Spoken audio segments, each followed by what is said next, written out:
இட்லி, தோசை, சாதத்துக்கெல்லாம் தொட்டுக்க இது மாதிரி செஞ்சு பாருங்கள். ஃபஸ்ட்டு குக்கரில் வந்து ஒரு 4 கத்திரிக்காய் துண்டு துண்டாக கட் பண்ணி சேர்த்துக்கலாம். ஒரு உருளைக்கிழங்கு அதையும் வெட்டி சேர்த்துடலாம். ஒரு பெரிய வெங்காயம், ஒரு 6, 7 பல் பூண்டு, ஒரு பச்சை மிளகாய், 4 தக்காளி இதெல்லாம் துண்டு துண்டாக கட் பண்ணி சேர்த்துட்டு கொஞ்சமாக மஞ்சப்பொடி, 2 டேபிள் ஸ்பூன் வந்து சாம்பார் பொடி, தேவையான அளவு உப்பு, 1 கப்பு தண்ணி சேர்த்துட்டு குக்கரை மூடி வச்சு ஒரு 2, 3 விசில் வச்சு எடுத்துடலாம்.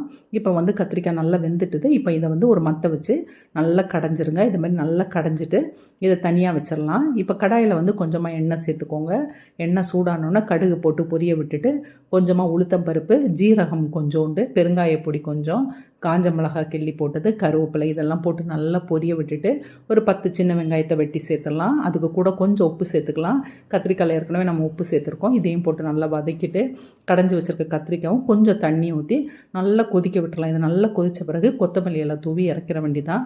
இது அவ்வளோ டேஸ்ட்டாக இருக்கும். ட்ரை பண்ணி பார்த்துட்டு எப்படி இருக்குன்னு சொல்லுங்கள்.